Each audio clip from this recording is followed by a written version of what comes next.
এমনটা না, বরং আমার নিজের চোখের নিজের বাস্তবতার কথা বলি। আমি সবার মাথার মধ্যে পাগড়ি দেওয়ার জন্য এক এক করে যখন সবার মাথায় হাত বুলাইয়া পাগড়ি দিয়ে দিলাম, সবাই চলে গেল। একদম লাস্টে ওই ছেলেটা আস্তে আস্তে আমার সামনে চলে আসলো। আমি যখন তার মাথার মধ্যে পাগড়ি দিয়ে দিব, দেখি সবার মুখে হাসি,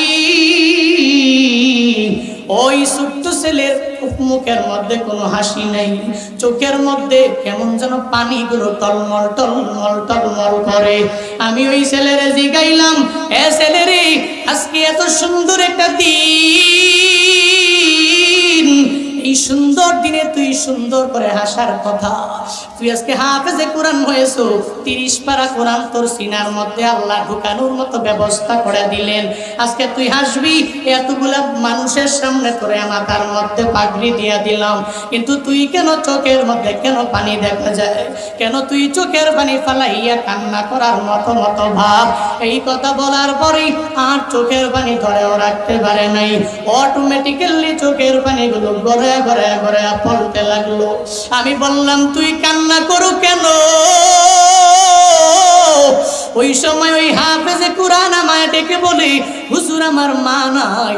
আমি বাড়ি যাওয়ার পরে আমার মায়ের সামনে গেলে আমার মা পাগড়ির মাথার মধ্যে দিয়ে যাওয়ার পরে আমার মা আমাকে বুকের মধ্যে নিয়ে নিয়ে আমার কপালের মধ্যে একটা চুমু পাইত। আমার জন্য এত সুন্দর করে আমার মা দোয়া করে দিত।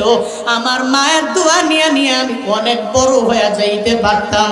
হুজুর আমার মা নাই, যেই মায়ের কাছে আমি বাসায় গিয়া পাগড়ি মাথায় নিয়ে দোয়া নিতে পারবো, এজন্য মায়ের কথা চিন্তা করে চোখের পানি ফালাইয়া আমি কান্না করি। ওই হাফেজে কোরআনের বিদায় দিয়ে আমি বয়ান শেষ করে দিলাম। বয়ান শেষ করার পরে যখন গাড়িতে উঠে ব্যাক করে বাসায় চলে আসব, তখনই আমায় ওই ছোট্ট হাফেজে কোরআনের বাবা ডেকে বলে, হুজুর যাবেন না, আমার ছেলে আজ